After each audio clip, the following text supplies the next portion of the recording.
নমস্কার, আমি মৌসুমি। আমার নতুন একটি এই গরুটা তো হ্যাঁ দেখো।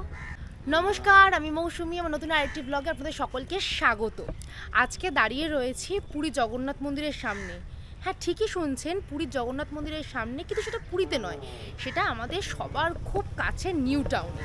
কিন্তু জায়গাটা কোথায়, মন্দিরটা কোথায় অবস্থিত, সব আপনাদেরকে বলবো এই ভিডিওতে। তার জন্য কিন্তু ভিডিওটা পুরোটা দেখতে হবে। আর ভিডিওটা ভালো লাগলে লাইক, শেয়ার, সাবস্ক্রাইব করতে কিন্তু একদম ভুলবেন না। আর ভিডিওটা সাবস্ক্রাইব করার সময় অবশ্যই কিন্তু বেল আইকনটা ক্লিক করবেন। চলুন, মন্দিরটা দেখানোর আগে আপনাদেরকে বলে দিই যে মন্দিরটা কোথায় অবস্থিত। আপনারা নিউ টাউনের সাপুরজির দিকে বাস ধরবেন, কিন্তু সাপুরজি যাবেন না, বলবেন যে কারিগরি ভবন নামবো। আর কারিগরি ভবন নেমে ঠিক তার পাশের গলিতেই হচ্ছে এই মন্দিরটা। ওই হচ্ছে কারিগরি ভবন, ঠিক আছে? ওই কারিগরি ভবনের ঠিক পাশের গলিটা হচ্ছে এটা। এই পিছন দিয়ে আসলেই, আর এখানে পার্কিংয়ের সেরকম কোনো ব্যবস্থা নেই, তবে গাড়ি বা বাইক আনলে এখানেই রাখা যাবে, কোনো অসুবিধা নেই। এখনও মন্দির তৈরি হচ্ছে, অনেক কাজ বাকি, কিন্তু আমি চলে এসেছি আপনাদেরকে দেখাতে। মন্দিরটা ভীষণ সুন্দর করেছে, আমি দূর থেকে দেখতে পাচ্ছি। এই যে আমি আপাতত মন্দিরের পিছনে রয়েছি, এখন যাচ্ছি।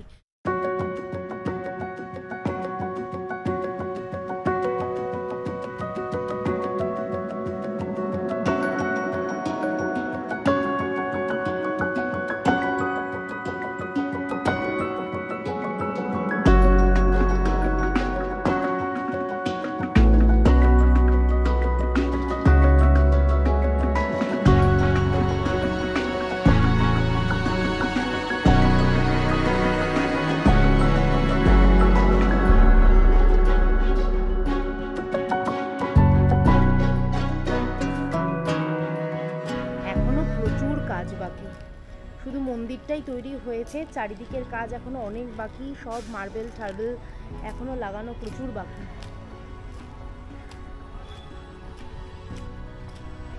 বেশ শুনশান, দারুণ লাগছে। কিন্তু হাঁটতে হাঁটতে চলে এসেছি একদম মন্দিরের সামনে।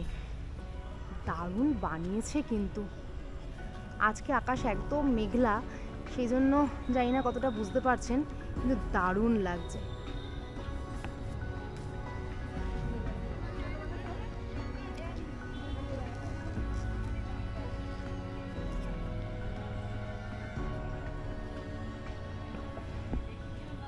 মন্দিরের চারিপাশটা এত সুন্দর লাগছে, আর একদম নতুন তৈরি হয়েছে তো, পুরো পরিষ্কার পরিচ্ছন্ন। মানে এটা যখন পুরো তৈরি হয়ে যাবে তখন আরও ভালো লাগবে। চলুন আস্তে আস্তে একটু মন্দিরের ভিতরটা ঘুরেই আসি। কিছুদিন আগে আমি সবে পুরী থেকে ঘুরে আসলাম। মানে এখন বুঝতে পারছি যে প্রভু আমাকে প্রচুর ডাকছে। কেন জানি না ডাকছে, ভালোও হতে পারে মন্দও হতে পারে, আমি ধরে নিলাম ভালোই হবে। মানে দুদিন আগে একদম পুরীর মন্দির ঘুরে এসে আবার এখানে নতুন একটা পুরীর মন্দির দেখতে পারবো, এটা কিন্তু মানে একটা সৌভাগ্য। ভীষণ ভালো লাগছে। আর মন্দিরটা একদম নতুন, রঙের গন্ধ, চারিদিকে এখনও বালি, পায়ে পুরো বালি কিচকিচ করছে, মানে বুঝতেই পারছেন মন্দিরটা একদমই নতুন। চলুন ভেতরে ঢুকি তাহলে। আবার এই ঢুকুনি করে খুলে রেখেছে, দাঁড়ান আপনাদেরকে একটু ভেতরটা ঘুরিয়ে দেখাই। এই হচ্ছে মন্দিরের ভিতরটা।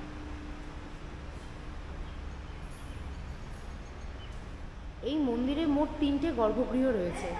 সামনের গর্ভগৃহে রয়েছে প্রভু, পাশের গর্ভগৃহে রয়েছে রাম, লক্ষ্মণ, সীতা, আর তার পাশের গর্ভগৃহে রয়েছেন হনুমানজি। কিন্তু এখন পরিষ্কার হচ্ছে বলে তাই প্রত্যেকটা গর্ভগৃহই বন্ধ রয়েছে। 4টে থেকে এই মন্দির খুলবে, তখন আমরা সবাই ভালো করে প্রভুকে দর্শন করতে পারবো। যেহেতু একদম নতুন মন্দির তাই একদম ভিড় নেই। দেখুন কত কাছ থেকে প্রভুকে দর্শন করতে পারছি।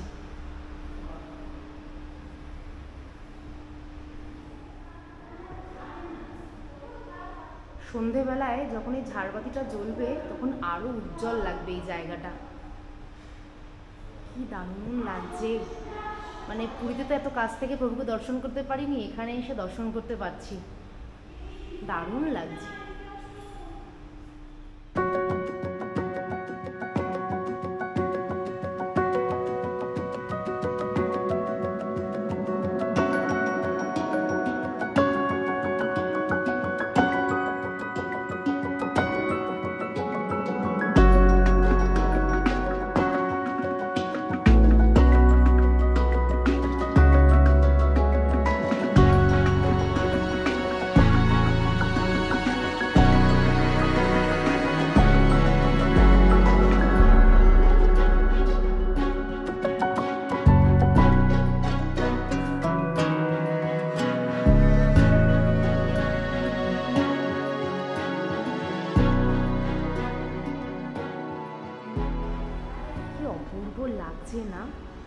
জামাইয়ের কাপড়ের রঙটা এত সুন্দর, মানে মিষ্টি পিঙ্ক কালার, সুন্দর লাগছে।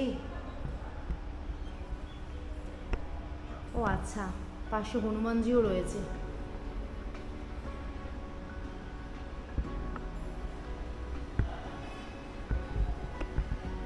ভিতরটা আলো কম, সেজন্য অত ভালো করে বোঝা যাচ্ছে না। বাইরে যেহেতু একটু আলো আছে, সেজন্য আরো বেশি ভালো লাগছে।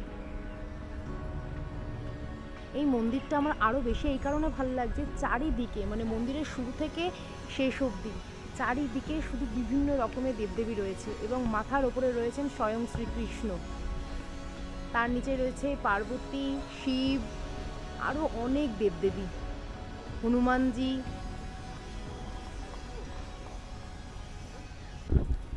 এই মন্দিরটাতে আরও এখনও অনেক কাজ হওয়া বাকি, সেই কাজগুলো হয়ে গেলে তখন মন্দিরটা আরও সুন্দর লাগবে।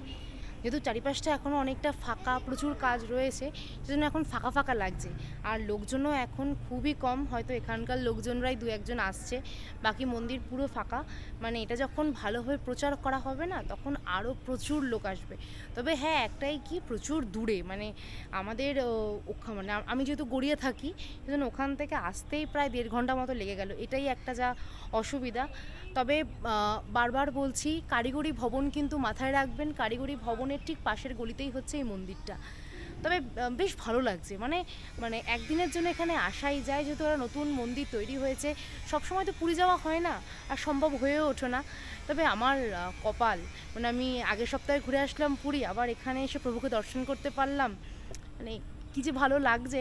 মানে যখন দর্শন করতে পারি না তখন একরকম, আর যখন দর্শন করতে পারছি তখন বারবার দর্শন করছি। যাক, সবার জীবনে যেন ভালো হয়, আমার নিজের জীবনেও যেন হয়, এটাই প্রভুর কাছে প্রার্থনা। ওখানেও করেছি, এখানেও তাই করলাম, যেন সবার ভালো হয়। আপনারা সবাই ভালো থাকুন, সুস্থ থাকুন। আর হ্যাঁ, পারলে একবার যে কোনো একটা রবিবার দেখে বা যখন হাতে সময় থাকবে এসে মন্দিরটা ঘুরে যাবেন, আমার তো মনে হয় ভীষণ ভালো লাগবে।